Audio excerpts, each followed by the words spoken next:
Aqui é Felipe Lynch, sou pré-candidato a deputado federal por São Paulo. Veja só no trecho a seguir o que o ex-presidiário Lula teve a coragem de afirmar durante uma entrevista ao vivo. Eu vou falar olhando nos teus olhos, nos olhos da Carla e nos olhos do Boquinha. Eu duvido que na história desse país, na história passada e na contemporânea, tenha um governo que tenha tratado de combater a corrupção mais do que o PT. E eu tenho dito que a corrupção ela só aparece quando tem liberdade.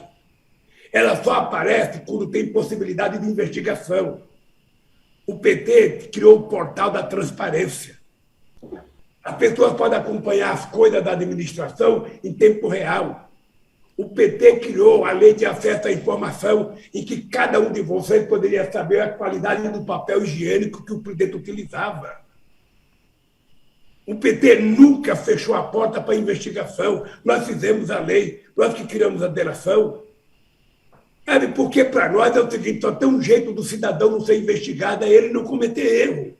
Então quer dizer que esta é a mais nova narrativa de Lula para tentar encobrir os crimes que assombraram o Brasil durante o período em que ele e sua sucessora, Dilma Rousseff, estiveram no poder?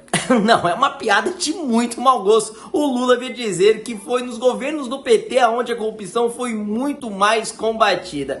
Ô Lula, pera aí que a gente vai refrescar um pouquinho a tua memória. Bom, pra gente começar, praticamente todos os meses, enquanto Lula e Dilma Rousseff estavam no poder, um escândalo novo de corrupção era noticiado pela imprensa. Em primeiro lugar, Lula, durante apenas os 6 primeiros meses de teu governo, mais precisamente no mês de junho do ano de 2003, o primeiro escândalo de corrupção estourou com a CPI do Banestado para investigar um envio de milhões e milhões de reais para paraísos fiscais. Já no mesmo mês e ano, no caso junho de 2003, estourou o segundo escândalo de seu governo, que foi o desvio de dinheiro descoberto dentro do setor de transportes, realizado, encabeçado pelo petista Anderson Adalto, um nome na época de sua extrema confiança. E pouco tempo depois, o assessor da Casa Civil da Presidência da República, o senhor Valdomiro Diniz. Se lembra, Lula, desse também? Pois é, um nome de confiança nomeado por você enquanto presidente da República foi filmado pelo outro corrupto, o famoso Carlinhos Cachoeira, pedindo propina ao PT para realizar campanhas eleitorais do partido. E o tal braço direito de Lula na época foi condenado pela Justiça do Estado do Rio de Janeiro por 12 anos. Sabe por quais crimes? Corrupção passiva e ativa. Já em 2005, a primeira empresa pública que foi afetada pela corrupção petista foi os Correios. Maurício Marinho, na época o nome de confiança do mesmo ex-presidiário Lula, que tá aí dizendo na entrevista que o PT foi o principal partido que teria se empenhado em combater a corrupção, foi gravado pedindo propinas para abastecer um sofisticado esquema de desvio de dinheiro público. E olha, Lula, eu poderia ficar aqui por horas e horas destrinchando tantos outros escândalos de desvio do dinheiro do povo brasileiro, mas eu me limito a te lembrar também sobre o que ocorreu dentro da Odebrecht, do BNDES, do Banco do Brasil, da Petrobras. Bom, e por falar em Petrobras, saiba que o descondenado resolveu afirmar também o seguinte. E o pré-sal não foi sorte, não. O pré-sal foi investimento em pesquisa. O pré-sal foi um desafio que nós nos colocamos para tentar fazer com que o Brasil fosse definitivamente autossuficiente. E quando nós encontramos a mais importante jazida de petróleo no século XXI, sabe, nós resolvemos destruir a Petrobras. Resolvemos privatizar a BR, privatizar gasoduto, vender refinaria. E hoje, um país que poderia ser a 6ª economia mundial, que hoje é a 13ª, um país que é autossuficiente em petróleo, que poderia estar exportando derivado, não tem capacidade de refinar a quantidade de consumo que nós precisamos. O Brasil hoje só tem capacidade de refinar menos de 80% daquilo que a gente consome. É uma vergonha. É uma vergonha. Não, pera um pouquinho aí. Bolsonaro, por favor, diga pra gente o que efetivamente aconteceram com as refinarias do Brasil. O que Lula, o que o PT fez enquanto esteve no poder com o petróleo brasileiro? Uma coisa importante aqui, porque tem a ver, obviamente, tem a ver com o preço do combustível, né? Você sabia que lá atrás do governo do PT foram anunciadas algumas refinarias pelo Brasil e pelo mundo? A refinaria Abreu e Lima, que não refina nada, tá? deu um prejuízo de 108 bilhões de reais. 108 bilhões de reais para a refinaria Abreu e Lima em Pernambuco, que não refina nada. A Compeg, no Rio de Janeiro, prejuízo 80 bilhões de reais. Também que não refina nada, não tem refinaria lá.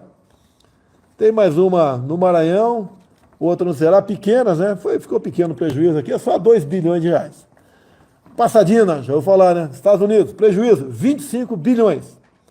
Uma outra também pouco falada, o Kinaya, Japão, 13 bilhões. Total, em torno de 230 bilhões de reais.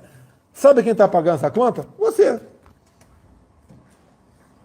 A Petrobras, a grande fiadora disso tudo, se endividou bastante graças a isso aqui, além de outras roubalheiras que tinha lá, que era uma indicação política para tudo quanto é diretoria, você sabe da história. Então, uma dívida de centenas de bilhões de reais que você está pagando essa conta.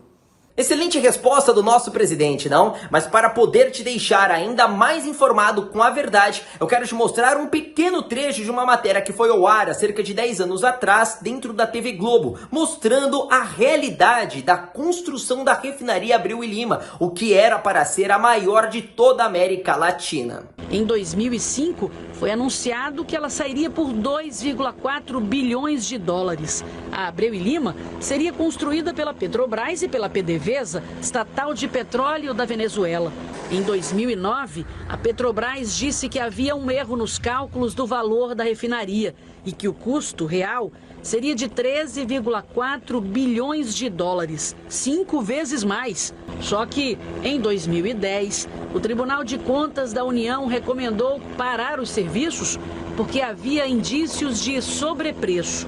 A Petrobras disse que estava tudo ok e que os gastos não eram abusivos.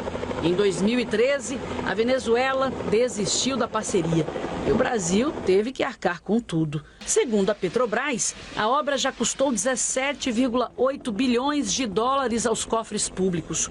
Para ser terminada, a estatal prevê ainda o gasto de mais de 1 bilhão de dólares, elevando o valor total da obra para 18,9 bilhões de dólares. Viram só? Para que possamos descobrir a verdade, basta que o ex-presidiário Lula abra a boca. E assim a gente tem a oportunidade de desmascarar mais uma vez um petista descondenado pela Suprema Corte Brasileira. Bom, pessoal, se você gostou desse vídeo, já sabe, curta, comente e compartilhe. Meu nome é Felipe Lynch, sou pré-candidato a deputado federal por São Paulo. Te vejo na próxima oportunidade. Tchau, tchau.